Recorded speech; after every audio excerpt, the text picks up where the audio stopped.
예, 목회자 이중직 혹은 두직업 목사라는 말이 있습니다.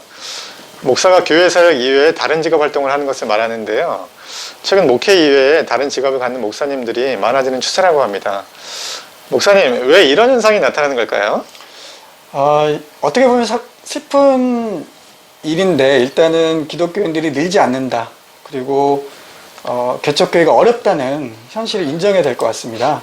이전에 교회가 성장해 가면서 목회자의 생계비를 교회가 책임져 주는 게 당연했었는데, 요즘은 그런 뒷받침만한 성도들이 모이지 않기 때문에 많은 목회자들이 현재 개척을 해놓고 경제적 어려움 가운데 있는 미자립 교회들이 늘어나고 있는 상황입니다.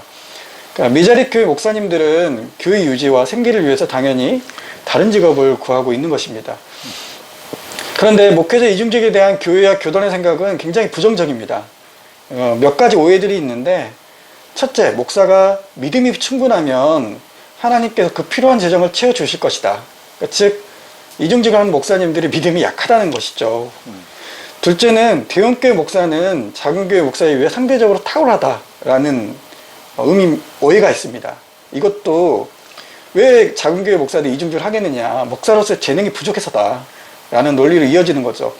마지막으로 헌금 활동을 못하는 교회는 교회를 담임하기 때문에 이중직을 한다는 그런 오해도 있습니다. 이런 오해는 성도가 작은 교회 혹은 자립하지 못한 교회는 진짜 교회가 아니라는 그런 오해가 있는 것이죠. 예, 같은 논리라면은 성도들 중에서 또 생계가 어려운 분들은 믿음이 부족한 거고, 또 작은 교회 다니는 성도들은 대형 교회 성도들보다 또 가난하고 이제 탁월하지 못한 거고, 또는 헌금 활동을 제대로 할 수 없는 경제적인 여건에 있는 교인들이 모인 교회는 그 참된 교회가 아니다라는 것인데, 목회와 또는 교회에 대한 오해라고 볼 수가 있을 것 같습니다. 네.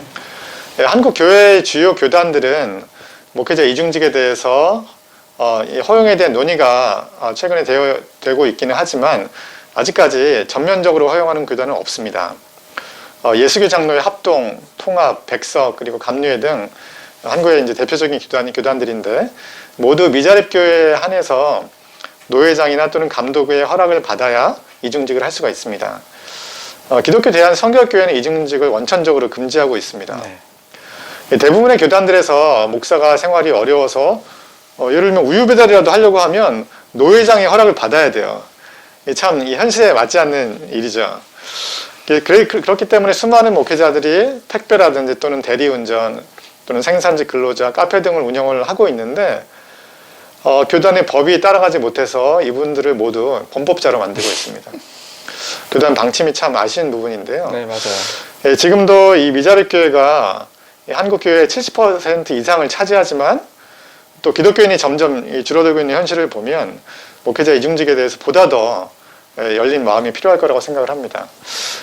이 김 목사님도 지금 어떻게 보면 이중직을 하고 계시는데, 목사님 경험을 좀 얘기해 주실 수 있을까요? 네.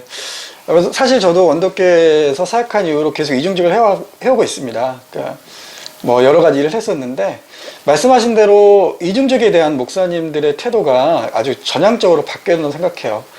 생계를 위한 이중직을 넘어서 그 가운데 선교적 비전과 신앙인의 삶을 적극적으로 살자는 다짐이 이중직을 구하는 목사님들 마음속에 있어야 된다고 생각합니다. 먼저 세속의 일과 교회 일이 같다는 전환이 필요합니다. 말로는 저희가 세상 일과 하나님 일이 다르지 않다고 얘기하지만, 목사님들 같은 경우에는 굉장히 이 목사 일에 대한 자부심이 커서 그런지 모르겠지만 세속에 대한 직업에 대해서 본인들이 도전하기 굉장히 꺼려하세요. 근데 우리가 알다시피 세상의 모든 일은 소중하고 노동은 귀한 것인데, 목사가 교회에서 일하는 법은 사실 없죠. 바울도 복음 전도 위에 텐트 치는 일을 했었고, 루터도 수도사라는 직업 위에 무려 7가지 직업을 가지고 있었다고 합니다.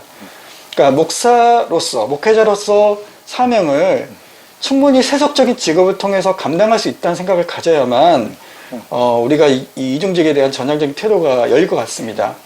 네. 물론 지금의 목회 일을 버리라는 말이 아니라 내가 할 일이 목회뿐이라는 생각을 벗어날 필요가 있다는 것이죠.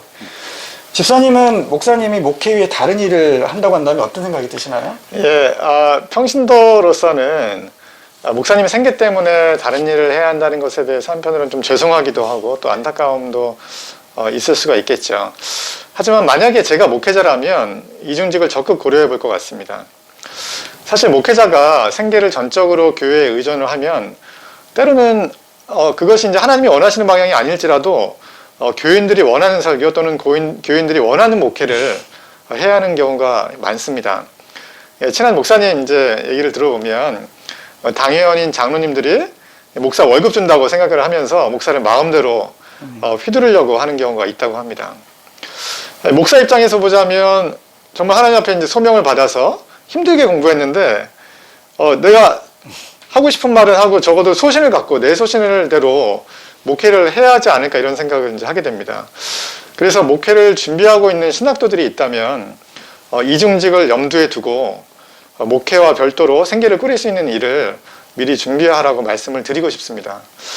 이중직의 또 다른 이유에 대해서 이제 생각을 해보면 생계를 위한 삶의 현장이 전도와 어떤 선교의 장이 될 수도 있을 것 같고 또 목사님이 교회가 아닌 사회에서 일을 하면서 힘들게 돈을 벌고 또 직장 생활을 해보면 교인들의 고단한 삶의 현실을 실질적으로 경험을 하게 되고 목회에도 큰 도움이 되리라 생각을 하게 됩니다. 네, 저도 그 이중직을 하면서 그런 성도님들의 그런 고충 또 직접 체험한 적이 있는데요. 그러면서 이제 그분들에게 참 감사한 마음, 존경하는 마음이 들었어요. 앞에서 말했지만 그 목회단 목회를 하기 위해서 이중직에 대한 고민이 반드시 필요하다고 생각합니다.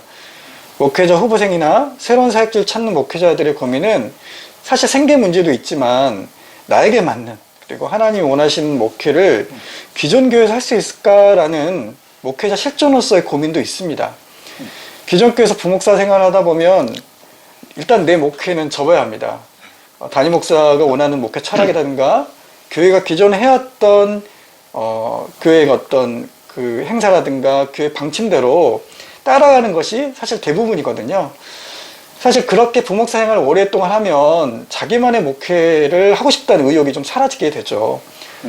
그렇게 되면서 이제 기성교회 목사들과 이제 기성교회 목사가 돼버리고 만 것입니다. 목회자 이중직을 생계에 대한 방법으로 생각하는 것은 이제 넘어서 이것을 통해서 새로운 교회 모델 혹은 목회자의 태도를 생각해 보는 것이 앞으로 필요할 거라고 저는 생각합니다. 오늘 방송은 여기까지입니다. 우리 시청해주신 여러분 감사합니다. 감사합니다.